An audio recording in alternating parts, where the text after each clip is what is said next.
Hello दोस्तों, नमस्ते, राधे राधे। मैं आपकी साधना दुबे अपने यूट्यूब चैनल पे आप सभी को स्वागत करती हूँ। दोस्तों, आज मैं लेके आया बहुत ही प्यारा सोहर गीत है, तो आप लोग सुनिए, सुन के आनंद लीजिए।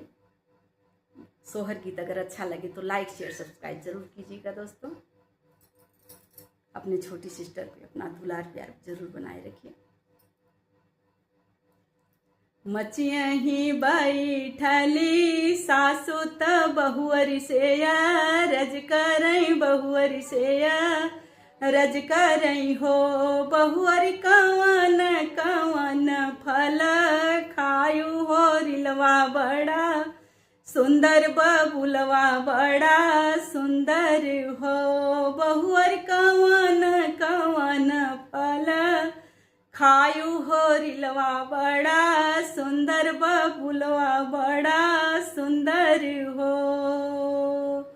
अमवात खैले उदवनी मिलिया झ पसवनी मिलिया झ पसवन हो सासू तोरी तोरी खायऊ नव रंगिया हो रिलवा बड़ा सुंदर बबुलवा बड़ा सुंदर हो सासू तोरी तोरी खायऊ नरी अरवा हो रिलवा बड़ा सुंदर बबुलवा बड़ा सुंदर हो।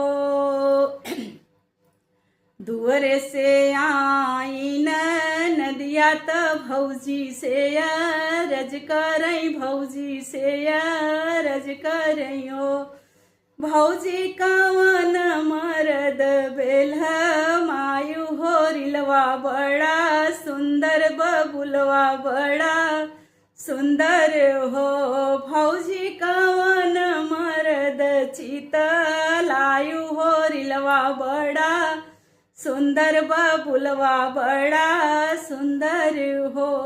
नंदी सूती मई रहले टरिया त पिया के से जरिया त पिया के से जरिया नु हो नंदी सूती मई रहले टरिया त पिया के से जरिया त पिया के से जरिया हो नंदी सपने में आए नन दोया हो रिलवा बड़ा सुंदर ललनवा बड़ा सुंदर हो नंदी सपने में आए नन दोया हो रिलवा बड़ा सुंदर बबुलवा बड़ा सुंदर हो।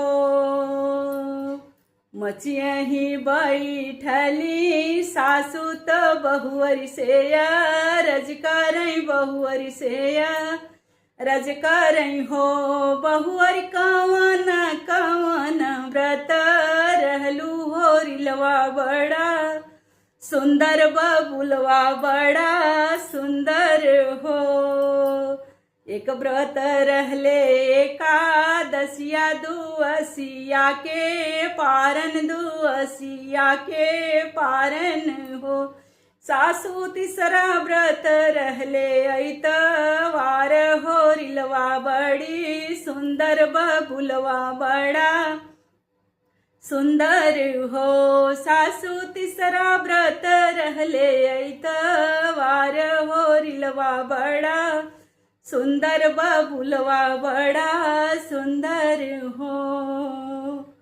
दुअरे से आए देवरवा त हंसी बात पूछई त हंसी बात पूछई हो भौजी के कर पड़ी पर छैया हो रिलवा बड़ा सुंदर बबुलवा बड़ा सुंदर हो।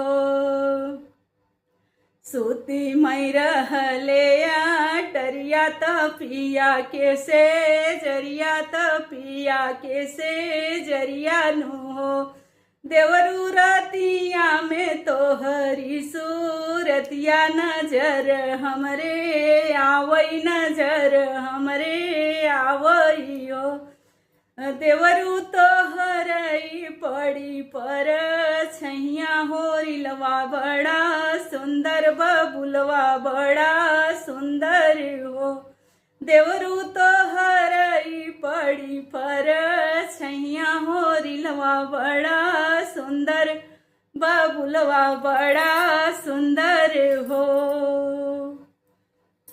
धन्यवाद दोस्तों। यह हमारा शोहर गीत आप लोगों को जैसा लगे कमेंट बॉक्स में ज़रूर बताइएगा। फिर मिलती हूँ ऐसे ही गीतों के साथ। तब तक के लिए हर हर महादेव। राधे राधे।